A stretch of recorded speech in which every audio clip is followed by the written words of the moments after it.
Olá, está no ar mais uma edição do Estação Cultura. Daqui a pouco tem música ao vivo com Elisa Fernandes, Carolina Braga e Érico Bezerra, do Recital dos Namorados. Tem um bate-papo com o maestro Antônio Carlos Borges Cunha e o pianista André Goldberg. Na reportagem, o longa-metragem Depois de Ser Cinza. E começamos com o comentário de cinema da jornalista Jaqueline Chala, da Rádio FM Cultura. Tudo bem, Jaque, para falar de que filme hoje?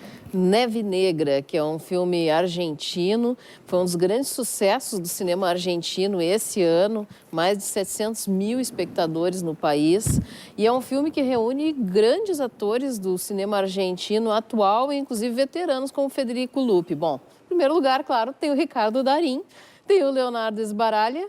Pela primeira vez, os dois contracenando de fato juntos, porque a gente viu eles em situações em separado, filmes episódicos, como Relatos Selvagens, mas pela primeira vez nos papéis protagonistas desse filme, que é um suspense. Três gerações, então, né? 3 gerações, praticamente 3 gerações, indo desde o Federico Lupi, o Ricardo Darín, e terminando com o Sbaraglia, que é realmente um representante da geração mais nova, né? É a história de 2 irmãos que se reencontram nesse lugar gelado que é para ser a Patagônia. Parece que eles filmaram em outro lugar e tal, mas é para ser a Patagônia Argentina, para tratar da questão da morte do pai. E junto com isso tem a questão de uma herança que eles devem resolver, mas principalmente de um segredo que está enterrado no passado deles. O irmão que mora no lugar, que é uma cabana absolutamente isolada de tudo e de todos, como um ermitão, é o personagem do Ricardo Darín. E o outro, que vem da Espanha, com a esposa grávida, é o personagem do Leonardo Sbaraglia. E claro que, como nesses filmes, no suspense clássico, tudo que os personagens aparentam a princípio não é verdade em relação a eles. E aos poucos, através de flashbacks que a gente vai vendo, que se misturam com a narrativa no presente, que aliás é a coisa mais engenhosa a respeito do filme, a gente vai descobrindo que segredo é esse, envolvendo a morte de um outro irmão deles numa caçada. E que, na verdade, assim, é o cerne de todo o mistério envolvendo aqueles dois. Por que dessas personalidades tão distintas, né?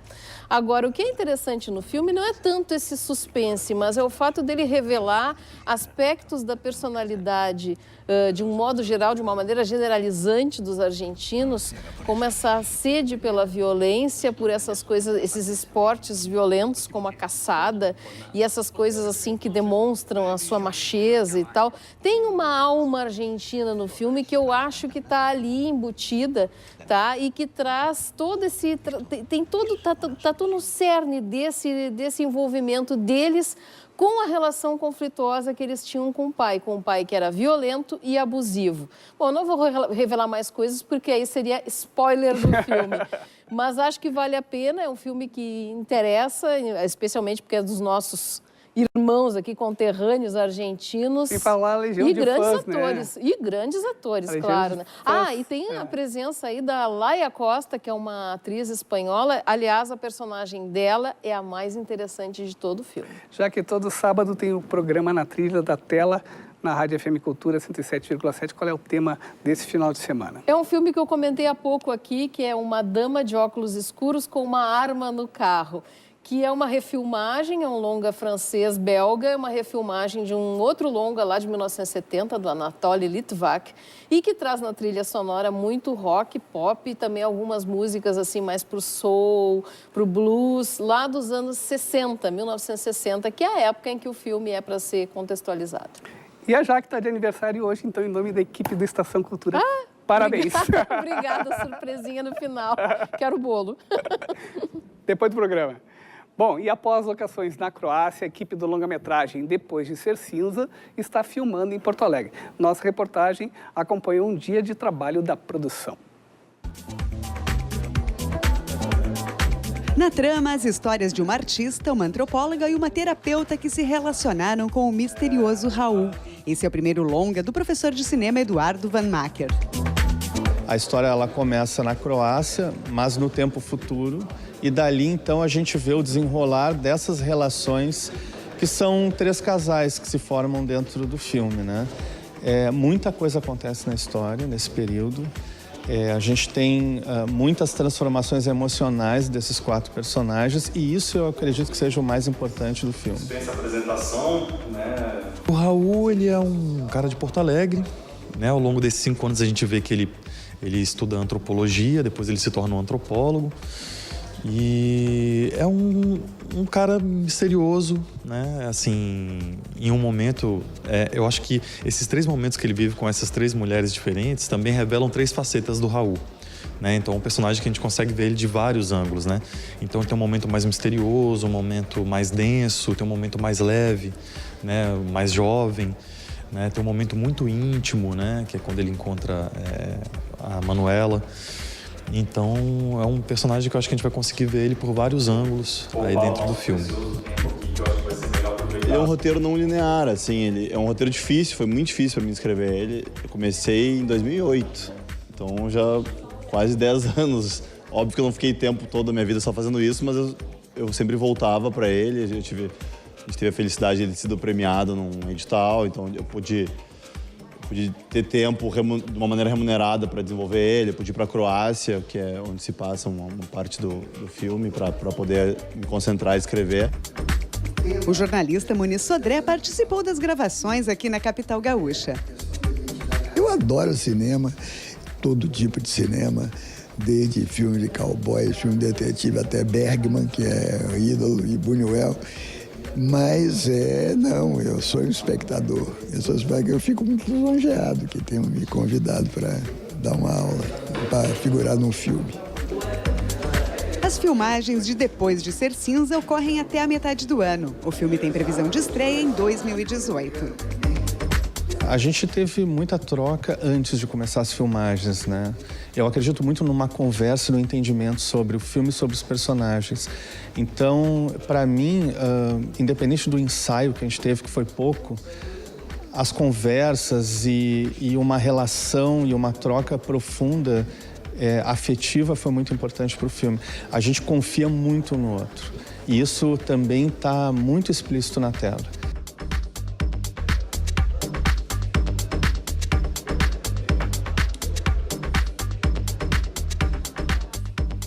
E Muniz Sodré, pesquisador da comunicação e da cultura, participou das filmagens do longa Depois de Ser Cinza durante palestra na Fundação Iberê Camargo. E ele conversou com a nossa reportagem. Ele tem uma biografia vasta. Jornalista, tradutor, professor, sociólogo e intelectual, o baiano Muniz Sodré é um importante pensador e teórico, pioneiro em falar da questão racial na mídia. A raça como uma fraude civilizatória. Eu acho que é uma questão oportuna, porque por mais que se ponha homem no espaço, por mais que se inventem aparelhos novos, o celular e tudo, a civilização ocidental não consegue resolver a questão da raça. A raça, que parecia ser uma questão anacrônica, ela é mais viva do que nunca. Quer dizer, e o racismo, na verdade, como Todorov disse, ele não precisa, na verdade, de cor da pele para existir. Racismo existe para com imigrante, para com outra região, para com sotaque. E ele é mais forte do que nunca nesse movimento de negação da globalização. Você vê aqui o Trump, você vê os movimentos neonacionalistas que estão aparecendo na Europa. Então, apesar de todo o suposto progresso da consciência, de toda a cultura, de toda a matemática, de toda, digamos, o avanço da ciência, o racismo continua. Ou seja, e o racismo é você acreditar que raça existe, né? Começa aí. Então eu quero mostrar que isso é uma fraude. E é uma fraude civilizatória, quer dizer, uma fraude criada pela civilização planetária e globalista, que é a civilização europeia. Autor de diversos livros de comunicação, Muniz Sodré aponta seu viés crítico sobre os rumos do jornalismo. Eu acho que o jornalismo está atravessando uma crise de credibilidade. Essa é a primeira, porque se o jornalismo, eu coloquei num livro meu, não sei se sobre o acontecimento, que parece uma charrete puxada a burro numa pista de alta velocidade de automóvel. Quer dizer, essa pista de alta velocidade hoje é a internet, são todos esses mecanismos de comunicação de velocidade, e o jornalismo, no meu entender, é mais necessário do que nunca. Exatamente agora que ele é necessário, mas ele ainda não sabe como se colocar aí, porque o jornalismo, o sucesso do jornalismo, o êxito do jornalismo, foi a articulação dele com a sociedade civil forte da Revolução Francesa para cá. A sociedade civil continua aí, mas fascinada por essas máquinas, fascinada pelos fragmentos de discurso, de fala. Eu não creio que o jornalismo ainda já tenha conseguido se posicionar. Ele é importante, ele é necessário. E hoje tem concerto da Orquestra de Câmara de Teatro São Pedro. No repertório estão obras de Bruno Kiefer e Beethoven. E sobre a apresentação, eu converso agora com o maestro Antônio Carlos Borges Cunha e o pianista André Goldberg. Tudo bem? Tudo bem, é sempre um prazer, uma honra de estar aqui na nossa TVE. A honra é nossa, e o André chegando agora dos Estados Unidos. Sim, muito obrigado pelo espaço. É uma honra mesmo. Maestro, esse repertório, né? Como é que vai estar o concerto? O concerto, ele lembra os 30 anos de falecimento do Bruno Kiefer, que é um dos compositores mais representativos de sua geração, compositores brasileiros, eu estou falando, e com reconhecimento internacional. Ele foi professor de estudo de artes, musicólogo, pesquisador, e participou da criação do pós-graduação em música. Da URGS. Da URGS. O professor Celso Ilustrado escreveu um texto que vai estar publicado no programa de hoje. Ele começa o texto com a seguinte pergunta: por que a música de Bruno Kiefer não é tocada? E esse texto me honrou muito pelo que ele descreve ali, que o público vai ter acesso neste momento, nesse concerto de hoje. Na primeira parte, nós vamos tocar 2 músicas de Bruno Kiefer, que é o Divertimento número 2, e essa peça que está aqui, que eu vou reger com o manuscrito do compositor, se puder chegar aqui um pouquinho mais próximo aqui, que é In Memoriam. Essa peça foi encomendada pelo maestro José Pedro Boécio em 1983. Maestro, até aqui tem uma anotação que diz assim: tocar com emoção, mas sem arrastar. Sem arrastar, não ficar lento, não ficar arrastado. Ele tinha muito essa preocupação. E olha isso aí, o manuscrito. Pode folhear, pode passar adiante para te ver outras páginas, se quiser. Sim. Mas E essa peça terá a participação do Madrigal Presto, que é dirigido pelo maestro José Pedro Sefrim, e a Lúcia Passos. E foi a professora Lúcia Passos que, em 1983, preparou o coro para a estreia da peça com regência do maestro José Pedro Boécio. Bom, e a segunda parte, Beethoven. Então, Bruno Kiefer é um compositor nascido na Alemanha, que veio para o Brasil devido às questões com o nazismo, e Beethoven, então, na segunda parte, com André Goldberg. Então, nós temos uma orquestra aqui numa formação mais sinfônica, clássica, e ele vai tocar o segundo concerto de Beethoven. Sim, que eu estou super feliz de estar tendo essa oportunidade, está sendo super acolhido pelo maestro, pela orquestra, e é uma peça linda, uma peça que, na verdade, foi o primeiro concerto que Beethoven escreveu, embora seja número 2, ele compôs a maior parte desse concerto antes do concerto número 1, então o catálogo ficou diferente, mas é uma peça muito interessante ela é super mozartiana, mas a gente estava conversando sobre isso, como Beethoven já mostra sua identidade de cara nessa peça, então a gente não consegue ignorar que é Beethoven. Então, e ele compôs uma cadência para essa peça que é muito especial, porque ele voltou no fim da vida para esse concerto, para escrever essa cadência, que já é num outro estilo, que soa como uma outra música, talvez muito diferente, com outra linguagem, que é muito interessante. Então, vai ter um pouquinho de tudo nesse concerto. Ok, muito obrigado pela participação de vocês aqui no 20 e 30. 20 e 30. 20 e 30, hoje às 20 e 30 no Teatro São Pedro. Isso. E posso fazer um rápido comentário? Claro. Eu me sinto muito honrado, muito feliz de estar aqui na TVE e apresentar o André Goldberg e dizer que esse aqui vai ser o debut. É a primeira vez que ele se apresenta, ele é um jovem com 25 anos, 24, 25 eu não sei direito, mas 24. Ele é 24 anos, é a primeira vez que ele se apresenta com uma orquestra profissional no nosso Teatro São Pedro. Então, todos nós gaúchos estamos orgulhosos deste momento de hoje. Sucesso aí, muito pessoal. Obrigado. Olha só, André, maestro, e agora tem mais música aqui no Estação Cultura, especial música Lírica. Domingo, no Centro Cultural 25 de Julho, tem recital com as cantoras Elisa Fernandes e Carolina Braga, acompanhadas do pianista Érico Bezerra. E eles estão aqui para mostrar um pouco do repertório. E é com você, Elisa.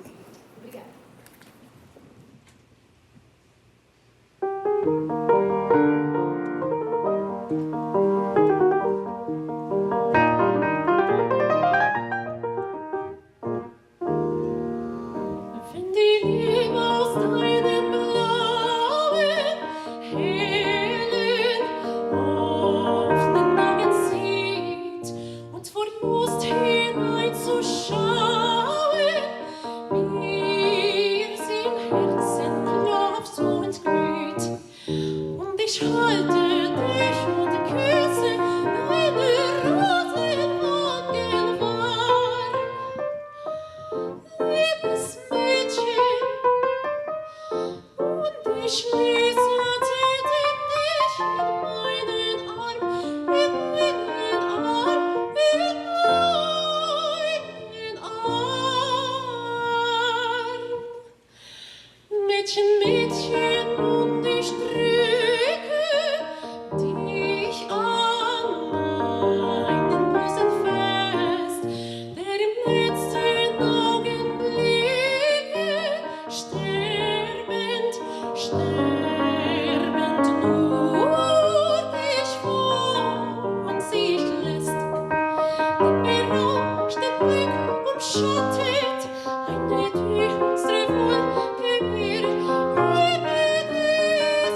as cantoras Elisa Fernandes e Carolina Braga, acompanhadas do pianista Érico Bezerra, realizam domingo o recital dos namorados para marcar a data que é comemorada na segunda-feira, dia 12.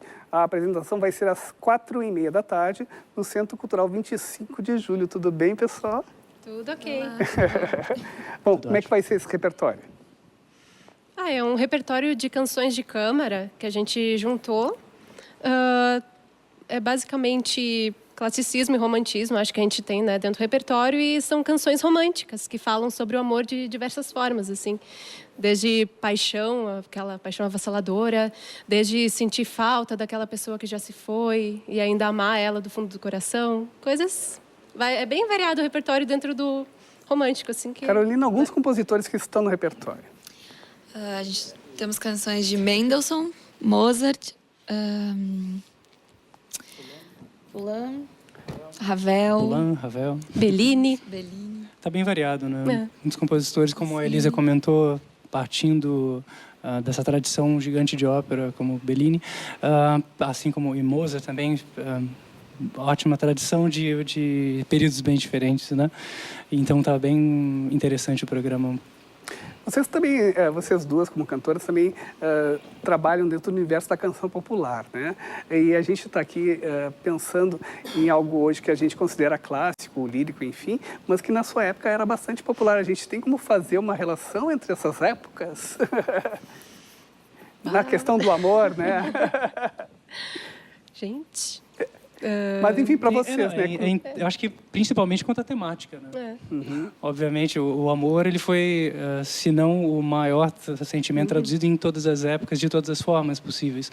E essa é uma das maneiras, digamos assim, que ele foi representado. E, então, acho que ele tem uma proximidade pelo tema, né? Acho que com certeza aproxima, né? E a formação de vocês como cantoras, como é que está acontecendo, né? Você estuda onde hoje? Hoje, na verdade, eu acabei de me formar na universidade, na URGS, e eu acabei de me formar no bacharelado em música com ênfase em canto lírico, né? E, no momento, eu não estou estudando em nenhum lugar específico, mas eu faço aulas com o tenor Flávio Leite. E a tua formação, Carol?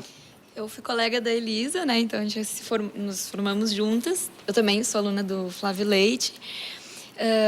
Eu faço também eu tenho um projeto também com música popular, então eu venho estudando canto lírico, procurando cada vez mais me aperfeiçoar e fazendo alguns projetos de música popular.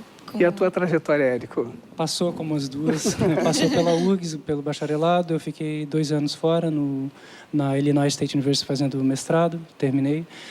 Retornamos agora em 2014 e agora estou no Instituto de Artes como pianista colaborador. Que legal, muito prazer, muito obrigado pela participação de vocês aqui na Estação Cultura. Lembrando então que o recital dos namorados, canto e piano, acontece domingo, 16h30, no Centro Cultural 25 de Julho, Rua Germano Petersen Júnior, número 250. Mais informações pelos telefones 33428733 e 99826-2709. Tem também um e-mail para ingressos com preços promocionais, eventos@25brasil.com.br, eventos@25brasil.com.br. O Estação Cultura de hoje fica por aqui. Nós voltamos amanhã, ao vivo, à 1h30 da tarde. Nós encerramos com mais um pouco do repertório do Recital dos Namorados. Tchau e até a próxima edição.